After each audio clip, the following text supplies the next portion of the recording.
Baiklah, kita lanjutkan. Kita mulai aja dengan turap cantilever untuk tanah yang non kohesif ya. Nah, seperti yang sudah dijelaskan tadi, bahwa untuk mencari kedalaman T tadi ada dua ya. Yang pertama adalah menjumlahkan momen ke titik putar sama dengan 0. Yang kedua adalah dengan cara Bloom ya. Nah, pada kesempatan yang pertama ini kita coba menentukan kedalaman penanaman turap berdasarkan jumlah momen ke titik putar sama dengan 0. Ya, jadi kalau kita lihat gambar ini adalah turap cantilever pada tanah non kohesif. Nah, kalau kita lihat di sini diagram tekanan tanah aktifnya ini ya, satu saja ya, karena tanahnya sejenis, ini aktif yang sebelah kanan, sedangkan yang sebelah kiri adalah tekanan tanah pasif. Tinggi turap adalah H ini ya. Kemudian kedalaman penanaman T adalah ini, di mana kita tentukan bahwa momen di titik F ini akan sama dengan 0. Inilah yang dimaksud dengan titik putar dari turapnya. Jadi kita jumlah momen ke titik F ini akan sama dengan 0. Nah, itu jaraknya kita misalkan dulu sebagai Z ya, dari muka tanah di depan turap ya. Ini Z. Karena kita tahu bahwa momen itu adalah gaya dikalikan jarak, maka mau nggak mau harus kita cari dulu gaya dari tekanan tanah ini. Nah, gaya dari tekanan tanah kita tahu dari diagram tekanan tanah aktif ini segitiga, kita akan mendapatkan komponen gaya PA kecil ini yang di bawah. Nah, PA kecil ini yaitu atau sama dengan gamma dikali H plus Z dikali KH. Kenapa demikian? Kita tahu bahwa komponen gaya itu adalah tegangan geostatik vertikal di titik F ini, karena dia harusnya horizontal ini, maka harus dikali dengan koefisien tekanan horizontal. Nah, ini didapat dari rumus Bloom ya. Sehingga PA itu adalah gamma dikali H plus Z dikali KH. Ini komponen gaya ya. Demikian juga untuk tanah pasif. Tanah pasif yang sebelahnya, yang sebelah kiri ini yaitu PP kita misalkan, yaitu tegangan geostatik vertikal efektif pada titik F ini juga sedalam Z ya. Maka PP itu adalah gamma kali Z dikalikan KPH ya.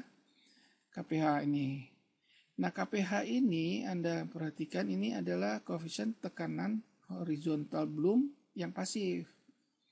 PP ya, ini semua kita notasikan dengan kecil ya. PA kecil dan PP kecil. Kemudian kita tahu bahwa untuk mendapatkan momen kita harus punya jarak.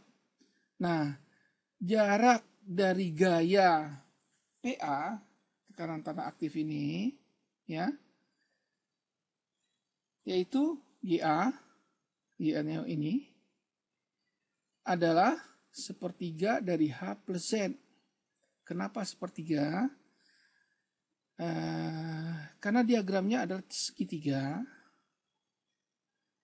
Diagram tekanan tanah adalah segitiga, maka titik berat dari segitiga di SMP udah belajar juga, yaitu sepertiga ya kan, dari bawah, dari alas, dan 2/3-nya ke atas ya gitu. Maka karena ini momennya ke titik F, maka ya sepertiga dari H ditambah Z. H ditambah Z adalah tinggi dari tekanan tanah aktif ya. Oke. Demikian juga untuk yang YP.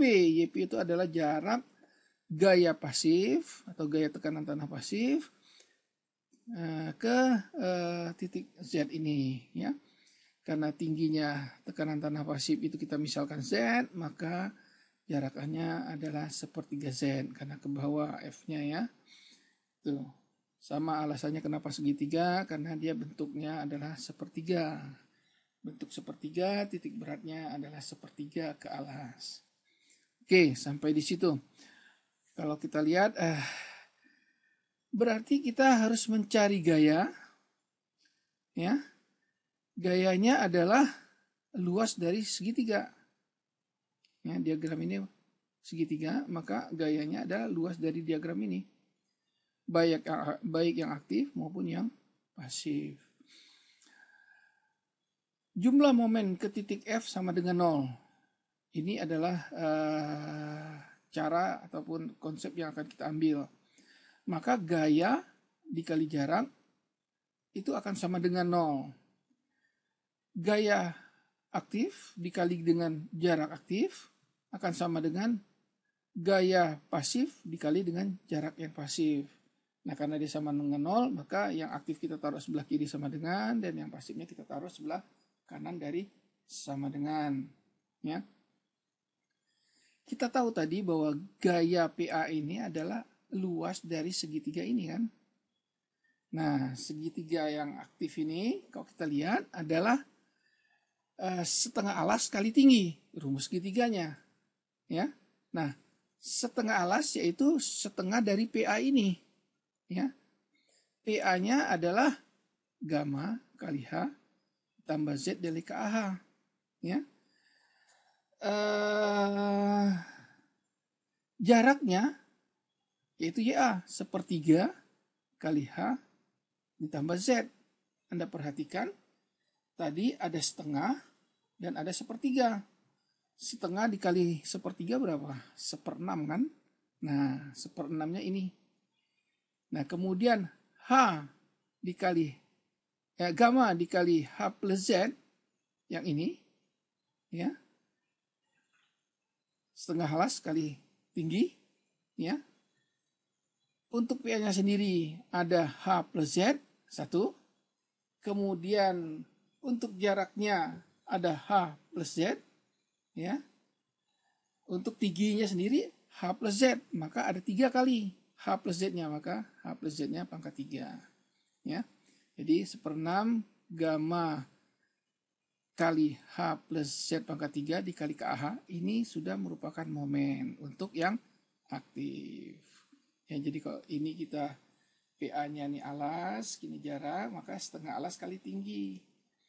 Alasnya ada H plus Z, tingginya juga H plus Z, kemudian jaraknya juga ada H plus Z. Maka H plus Z pangkat 3, setengah kali sepertiga, jadi 1/6. Ya, KA-nya ada. Demikian juga untuk yang sebelah kiri, yaitu tekanan tanah pasif. Ya. Bedanya hanya apa? Tingginya saja. Kalau tadi H plus Z karena untuk aktif kan. Nah, sekarang untuk yang pasif tingginya itu cuma Z. Maka ya sama, 1/6 gamma kali Z pangkat 3 dikali KPH. Kenapa KPH? Karena dia koefisien tekanan tanah pasif horizontal, ya. Kalau tadi KAH dia tekanan tanah aktif, ya. Oke, sampai di sini kita mendapatkan persamaan yang mempunyai parameter H plus Z, KAH, dan gamma. Anda perhatikan, 1/6 gamma yang sebelah kiri, ini dengan 1/6 gamma yang sebelah kanan dari sama dengan ini akan sama. Kenapa? Data tanahnya sama, yaitu sama-sama satu jenis kan ini tanahnya. Berarti berat jenis tanahnya sama. Dengan demikian 1/6 gamma sebelah kiri ini bisa kita coret dengan 1/6 gamma yang sebelah kanan.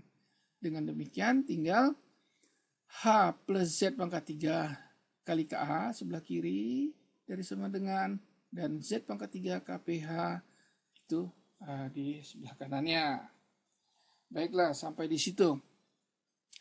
Rumus ini atau persamaan ini kita belum memasukkan faktor keamanan. Karena di dalam perhitungan sipil selalu ada faktor keamanan dengan cara mengecilkan atau membagi sesuatu bilangan dengan faktor keamanan. Nah, di sini yang kita bagi adalah koefisien tekanan tanah pasifnya, yaitu KPH-nya yang kita bagi dengan faktor keamanan. Ya, cuma satu ini aja, sehingga faktor keamanan masuk dalam persamaan ini. Nah, KPH dibagi dengan FK atau faktor keamanan, kita kasih notasi yang baru, yaitu KPH aksen. Ya. Maka dengan demikian, rumus atau persamaan yang di atas ini akan berubah. Sebelah kanan tadi menjadi adalah H plus Z pangkat 3 dikali KH, ya. Sebelah kiri ya, sebelah kiri dari sama dengan. Dan sebelah kanannya adalah Z pangkat 3. Kalau tadi adalah KPH, sekarang diubah menjadi KPH aksen. Ya. Kenapa? Karena kita menilai bahwa KPH aksen ini adalah KPH dibagi dengan FK. Dengan demikian KPH aksen ini adalah suatu nilai yang sudah dibagi dengan faktor keamanan. Inilah persamaan yang terakhir yang menjadi jumlah momen di F itu sama dengan 0. Selesaikan persamaan ini. Yang sebelah kiri H plus Z pangkat 3 kita taruh di atas, ya. Kemudian Z pangkat 3 yang sebelah kanan, karena dia sebelah kanan turunkan ke bawah. Sama-sama sebelah kiri sekarang. Jadi H plus Z pangkat 3 dibagi dengan Z pangkat 3. Nah, di bagian sama dengannya sebelah kanan tentu ada KPH aksen sebelah kanan kan. Nah, yang tadinya KAH yang sebelah kiri dari sama dengan turun ke bawah karena dia pindah ke sebelah kanan. Nah, dengan demikian persamaan jumlah momen ke titik F sama dengan 0 adalah H plus Z pangkat 3 dibagi Z pangkat 3 sama dengan KPH aksen dibagi dengan KAH. Oke, kalau kita lihat ini adalah persamaan yang akan mendapatkan nilai 0. Ya, harus didapatkan sebagai jumlah momen ketika sama dengan 0, ya. Nilai H ini tinggi dari jangkar, ini pasti ada nilainya. Nggak mungkin kita mau menanam jangkar, nggak tahu berapa mau kita tahan tanahnya. Jadi H ini pasti ada angkanya ini. Ya. Kemudian KPH aksen, itu datangnya dari KPH yang dibagi FK. FK ada kita tetapkan dulu mau berapa FK-nya. Dari 1,5 sampai 2 kan. KPH kita dapat dari rumus Bloom. Berarti KPH aksen ini ada angkanya. Begitu juga KAH yang di bawah. KAH ini adalah koefisien tekanan tanah aktif horizontal. Dengan rumus Bloom juga ada angkanya. Yang nggak ada angka sekarang adalah Z-nya saja kan.